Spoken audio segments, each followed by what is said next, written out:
A esta hora estamos con el expresidente Álvaro Uribe Vélez. Señor expresidente, buenas tardes, bienvenido a nuestro set de noticias RCN y NTN 24. Claudia, muchas gracias y saludo a todos los televidentes. Sin duda usted es hoy el protagonista de la noticia, porque tras este triunfo muy sorpresivo del no, obviamente la esperanza del liderazgo se posa sin ninguna duda sobre quienes fueron sus promotores y quienes han hecho oposición a esta forma en cómo se ha negociado la paz en La Habana. Hay que tomar decisiones sin esperar mucho tiempo y los colombianos las están esperando. ¿Cuál es ese paso concreto que hay que dar el día de hoy, señor expresidente? Primero, Claudia, en el no participamos muchos colombianos de diferentes orientaciones políticas. Segundo, yo quiero decirle a todos los televidentes, a mis compatriotas, que nosotros no tenemos ínfulas de victoria. El momento del país es difícil. Habría sido peor si gana el sí, porque habrían subido todo esto a la Constitución. Estaría la Constitución colombiana sustituida. Yo creo que el país se salvó de un grave paso en contra de la democracia. Urgencias. Yo le diría que lo urgente es garantizar que no haya violencia. Y con paciencia, a partir de ahí, asumir todo lo que es la revisión, la corrección, la modificación de los acuerdos en muchos temas. ¿Qué hemos propuesto para que no haya violencia? Primero, que le den garantías eficaces a la FARC, protección eficaz. Incluso aceptamos que con la actual legislación le den amnistía aparte de aquellos 5.700 guerrilleros a los rasos que no estén incursos en delitos de lesa humanidad. Creemos urgente que a través del Congreso se tramite un alivio judicial sin impunidad para los soldados y policías de Colombia, que no los sometan al tribunal de la FARC. Y tercero, a partir de esa urgencia, que se examinen estos temas buscando los correctivos, porque los colombianos que votaron por el no fueron muy conscientes de las preocupaciones. Muy bien, usted habla de la garantía eficaz para que las FARC se sientan con cierta seguridad y evitar que haya violencia. En este momento esos 5.700 hombres de los que usted habla están en una especie de preconcentración, según nos confirman todas nuestras fuentes de las fuerzas militares. Pero esos hombres viven y han vivido de la economía ilegal y del crimen. No hay mucho tiempo de espera porque están ahí y esos hombres van a empezar a tener necesidades. Entonces, ¿cómo hacer precisamente y cuál es la propuesta de ustedes concreta para poder garantizar, mientras esto surte efecto y estas propuestas pueden ser escuchadas, que no vayan a apelar a todo tipo de violencia en las zonas donde están? Primero, recuerden que el país tiene un problema de inseguridad hoy muy grave. Por el frente primero de la FARC, otros frentes disidentes, porque no han cesado extorsión. Crece el ELN, crece el ARPACRIM. O sea que que dejen de repetir ese cuento de que estábamos ya en un mundo perfecto. Hay un problema muy grave. Pero las FARC están quietas. Hace mucho no cometen ningún crimen ni ningún ataque. Unos sectores de la FARC. Porque otros, por ejemplo, han sido incorporados por el ELN. En Arauca, en el Caquetá, siguen extorsionando y sigue el narcotráfico. Yo le voy a hacer esta proposición y estoy dispuesto a hacérsela al gobierno. Usted me dice, no solamente la FARC necesita garantías de seguridad, también para sobrevivir sin narcotráfico. Nosotros estaríamos de acuerdo que a todos esos guerrilleros de base concentrados, con la vigilancia de Naciones Unidas, se les permitieran unos recursos para poder mantenerse sin narcotráfico y sin delito, mientras se dan todos los correctivos al proceso. Nosotros, en la medida que la democracia colombiana no se ponga en riesgo, las libertades, la iniciativa privada, las familias, etcétera, en esa medida nosotros creemos que hay que tener generosidad con todos los que tengan señales de paz sin incurrir en esa impunidad total y sin poner en riesgo nuestra democracia. Y entonces Naciones Unidas, que no amenacen ahora como amenaza la señora canciller, que Naciones Unidas se iría porque ganó el no. No, señora canciller, Naciones Unidas que permanezca en el país y ayuden esto. ¿Ellos estaban comprometidos simplemente con el sí o están comprometidos con la democracia colombiana? Es mi pregunta a Naciones Unidas. En cuanto a las Naciones Unidas, acordémonos que tanto el Gobierno Nacional como las FARC ha dicho que permanece el cese al fuego.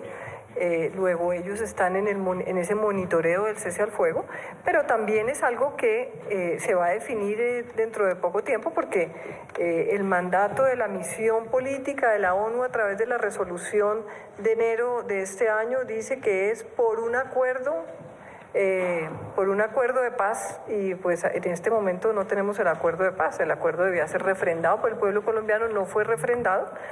Luego, en principio, la ONU también tendrá que entrar a estudiar cuánto tiempo puede permanecer.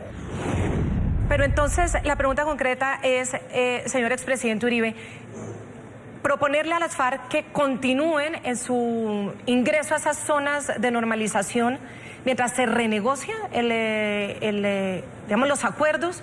¿Cuál es concretamente? Concretamente es esto, Claudia. Uno, que ellos cesen totalmente el delito, que definan el gobierno y Naciones Unidas cómo supervisan eso, que se le dé a la FARC garantías de seguridad, protección eficaz. Y usted me dice, ¿y de qué viven?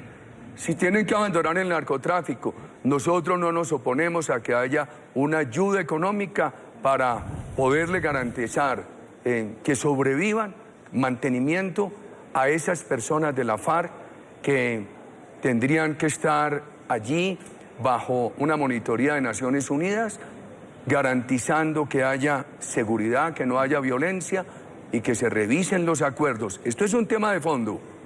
Esa ley de amnistía que usted propuso en las últimas horas en el Congreso, primero, ¿hay ambiente en el Congreso para hacerlo, con todos los sectores políticos diferentes al Centro Democrático y que pues han estado rodeando al presidente? ¿Hasta qué punto las FARC o los jefes de las FARC en La Habana van a aceptar que haya una ley de amnistía que los deje a ellos sin tropas, sin gente, sin ejército? Bueno, opine lo que pasó en el gobierno mío. Cuando nosotros empezamos, FARC tenía 30.000 hombres. Ahora hablan de menos de 5.700. Sí se pudo. Eso fue lo que se desechó ahora. Para la amnistía a quienes son responsables solamente de delito político, que no están incursos en delitos de lesa humanidad, hoy es posible. No se necesita una nueva ley, ni se necesitan los acuerdos de La Habana.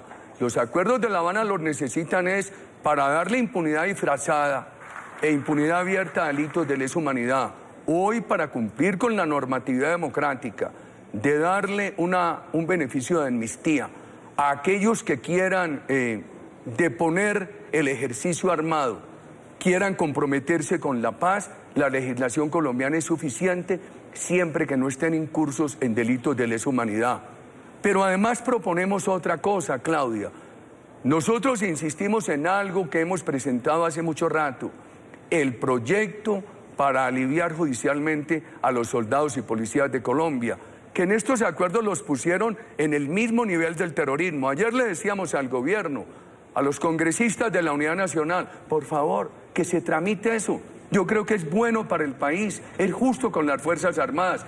Hoy le decía a sus colegas argentinos, es que Colombia no ha tenido aquí una insurgencia civil contra una dictadura. Aquí hemos tenido narcoterrorismo contra una democracia. Aquí no ha habido un ejército de la dictadura, sino democrático. Pero, señor expresidente, en ese sentido hay muchos militares y miembros de la fuerza pública que efectivamente están ante la justicia ordinaria en Colombia, pero esos delitos sí pueden ser catalogados como crímenes graves y de lesa humanidad. Frente a eso, Colombia no puede darles indulto, no puede amnistiarlos, o los alivios judiciales no pueden ser impunidad, porque el Estatuto de Roma es un compromiso que tiene Colombia. Estamos de acuerdo, pero el Estatuto de Roma... En cuanto a las FARC, usted habla de los que no tienen delitos de lesa humanidad. Sí, pero te voy a hacer todas las precisiones. Primero, me gusta mucho que recuerdes el Estatuto de Roma, porque es uno de los que se viola en los acuerdos de La Habana.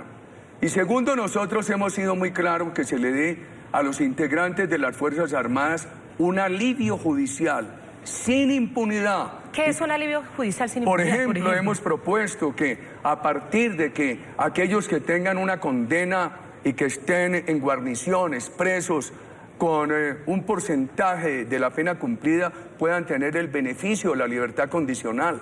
Yo creo que habría que mirar otros temas. El país, en lugar de derogar la justicia, como lo derogan los acuerdos de La Habana, ¿Por qué no se crea una instancia de revisión de sentencias? ¿Por qué no se crea con efecto retroactivo la doble instancia en la Corte Suprema, etcétera? Este es un país que tiene una institucionalidad que se puede corregir y mejorar en lugar de echarla a la basura como la echan con los acuerdos de La Habana. En cuanto a lo que me contesta, la pregunta que surge es cuándo van a presentar esos proyectos de ley ante el Congreso y si lo van a hacer inmediatamente o después de que ustedes puedan tener estos acercamientos con el gobierno para ir con la garantía de que en el Congreso pues podrán ser tramitados. Mis compañeros Paloma Valencia y Alfredo Rangel han presentado estos proyectos desde hace meses. Esta mañana me decía un colega suyo al aire que el gobierno quiere presentar uno. Si va en esa dirección lo apoyamos y nos despojamos de vanidad de autoría. Pero es que eso no es todo en lo de los acuerdos. En lo de los acuerdos hay muchas preocupaciones, Claudia. Por eso insistimos, preguntamos, ¿quiere el gobierno corregir? Le preguntamos al presidente de la República, porque al ver la noticia de la señora canciller, ella como para decir que no corregimos, dice que es la FARC la que decide. ¿Cómo le parece? Pero bueno, ella también les está diciendo a ustedes en ese mismo informe que presenten inmediatamente quienes ustedes han delegado para hablar con quienes el gobierno ha delegado, presenten inmediatamente cuáles son esos puntos concretos. ¿Cuáles son esos puntos concretos? Me veo en la obligación de aclarar esto.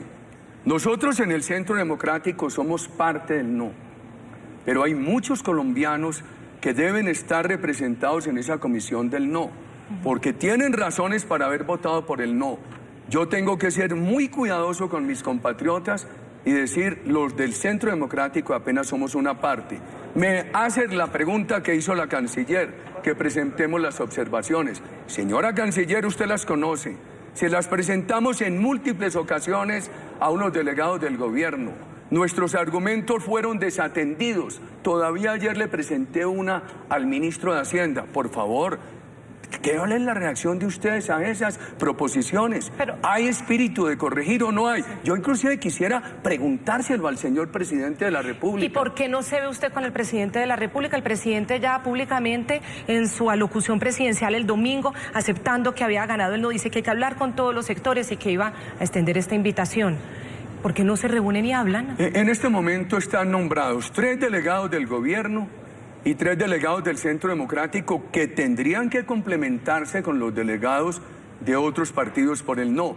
Si a mí me toca pedirle una cita al presidente de la República para decirle, presidente, ¿qué nos preocupen los acuerdos? Le pido esa cita. ¿Se la va a pedir? Pídasela aquí o por el Falcon o por donde se la va a pedir. Aproveche y pídasela por acá si no tiene que llamar al Falcon. Se ponen todos celosos ahora los otros colegas suyos porque le dije eso pero yo sí la que tengo la fortuna de pero no tengo inconveniente en pedirle esa cita al presidente de la República.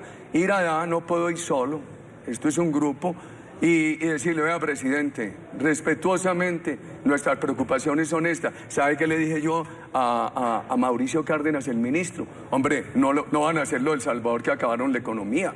Estos acuerdos acaban la iniciativa privada. Bien, pero entonces ¿esto es una petición formal de cita al presidente de la República a través de RCN? Pues, ¿cómo me va a ponerle a decir a usted que no? Formalícela, Claudia.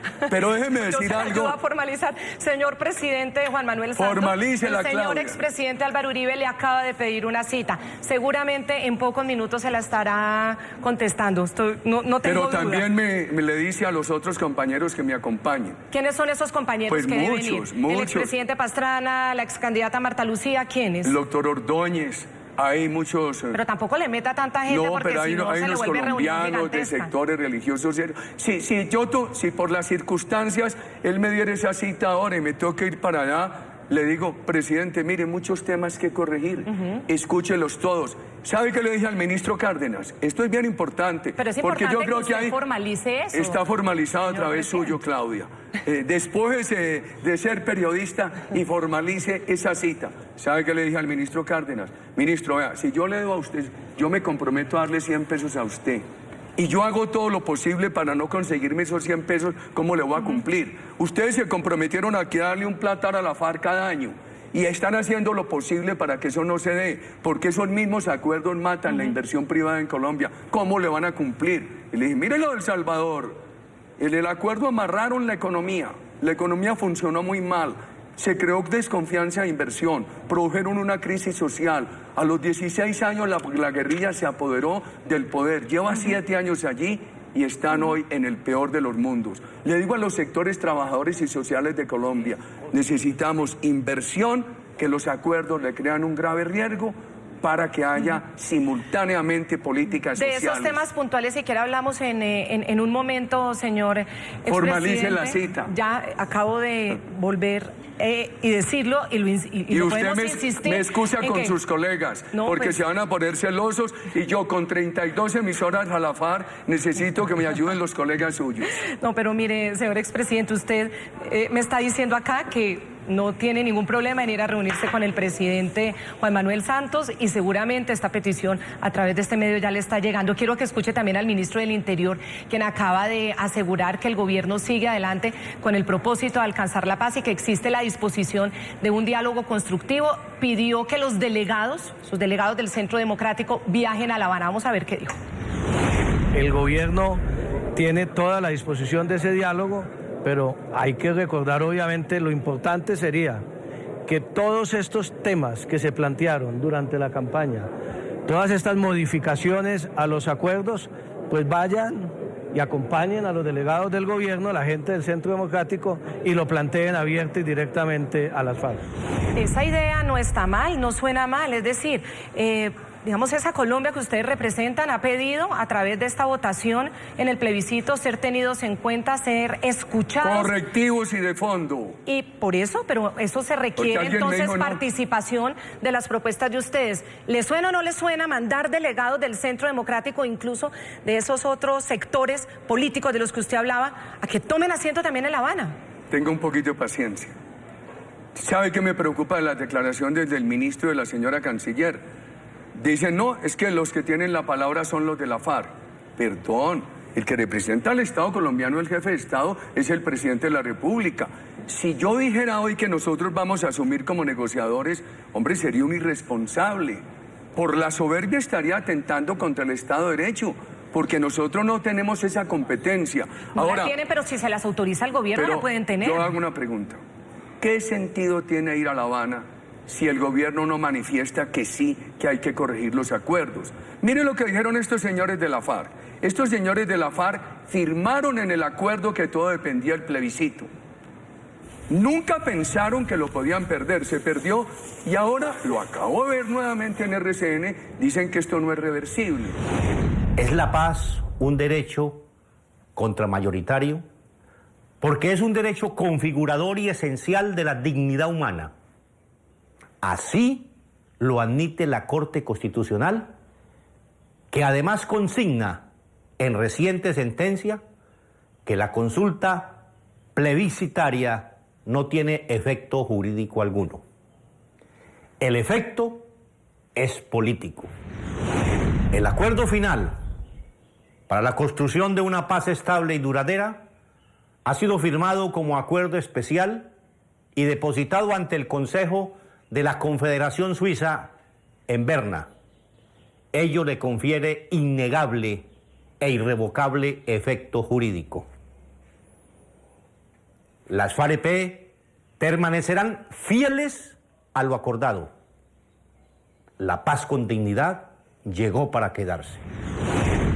Están con aquello que les vendió el extremo izquierdista español, de que eso, como quedó depositado en la Federación Suiza, no tiene posibilidades de cambio. Es el presidente de la República quien nos tiene que decir si hay voluntad de corregir o no hay voluntad de corregir. Porque hay colombianos, esta mañana me dijeron algunos... Pero la canciller ya se ha pronunciado al respecto y ha dicho que efectivamente en el acuerdo, en el 6.6, aquí tengo el mamotreto del cual yo no me desprendo desde que nos lo entregaron, acuerdo sobre refrendación, página 192, ella se refiere a ello y la canciller dice que efectivamente en el acuerdo decía que esto tenía que ser refrendado por los colombianos y por lo tanto, al no ser refrendado por los colombianos, no pueden pretender que esto ya tenga esos visos de tratado internacional. Ella lo ha dicho claramente. Pero le faltó un complemento, porque en la otra parte de su respuesta, ella con el ministro coincide en que no, que esto depende de la FARC que quiera modificar. Nosotros le tenemos que preguntar es al presidente de la República: presidente, Hay posibilidades de hacer estas modificaciones, hay voluntad de hacer estas modificaciones. ¿Cuáles? El gobierno las conoce. Pero les están preguntando cuáles son y los están invitando a ese Claudia, diálogo. Eso no es voluntad. No, pero es que nosotros no nos hemos... De cambiar, de mejorar, de corregir, porque si no ya hubieran cerrado toda posibilidad de sentarse a dialogar. Primero, nosotros nunca nos hemos negado al diálogo. No lo sé, se lo pregunto desde la perspectiva de ellos. El gobierno mismo ha designado delegados, hay voluntad para escucharles precisamente. ¿Por qué no le es suficiente esa respuesta? ¿Qué respuesta necesita? Claudia, mira, en el pasado hubo reuniones donde nos escuchó el doctor de la calle, lo escuchamos, delegados del gobierno, nunca tuvieron en cuenta esos argumentos. Y ayer, por ejemplo, algunos senadores decían de la Unidad Nacional que el gobierno les había asegurado que no cambiaba un ápice. Entonces, acabo de oír a la canciller que nos remite a la FARC. Acabo de oír al ministro del Interior que nos remite a la FARC. Usted sabe qué ha dicho la FARC.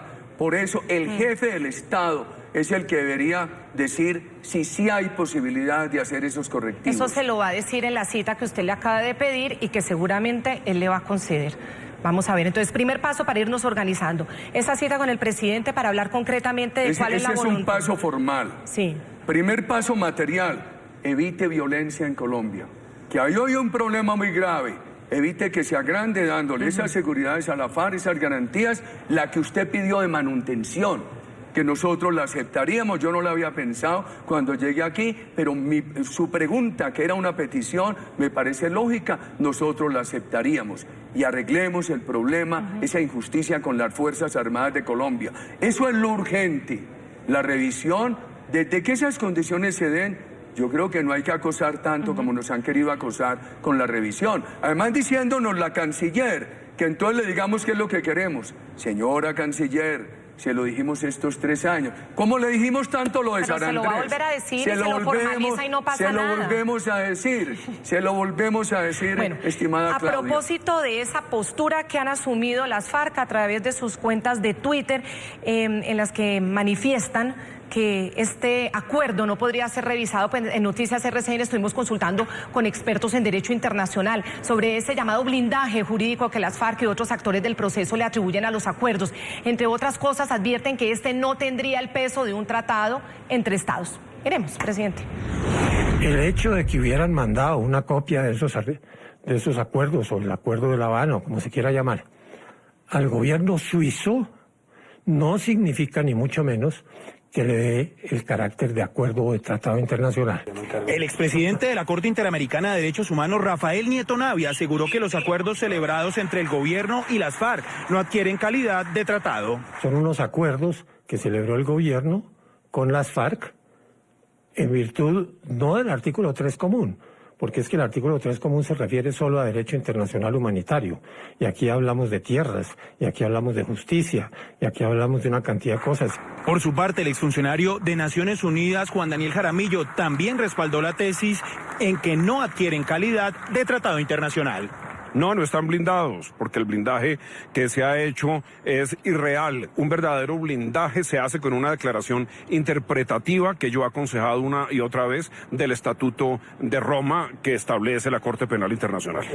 Los expertos concluyeron que para que los acuerdos sean elevados a tratado internacional deben estar ajustados a la normativa internacional. En este momento hay gente que dice que estos acuerdos quedaron muertos, pero también hay un mandato de ese no, de la gente que votó no a favor ni de la violencia ni de la guerra, sino de revisar esos acuerdos. No les gustaron los acuerdos. Ese no mató los acuerdos o es un mandato para revisarlos. ¿Cuál es su interpretación? Algunos expertos jurídicos han dicho que la votación dejó sin efecto los acuerdos. ¿Qué dijimos nosotros? En la campaña repetimos este discurso. A los colombianos del sí les decimos solidariamente que los del no también queremos la paz, pero que se deben corregir los acuerdos porque esos textos no la garantizan. Nosotros hemos utilizado el verbo corregir.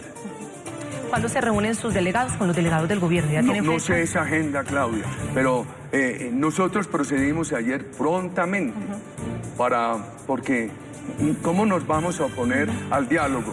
Lo que sí tenemos derecho a preguntar es si tienen voluntad de corregir. porque en estos 3 años no faltó nuestra voluntad de diálogo, no se escucharon los argumentos,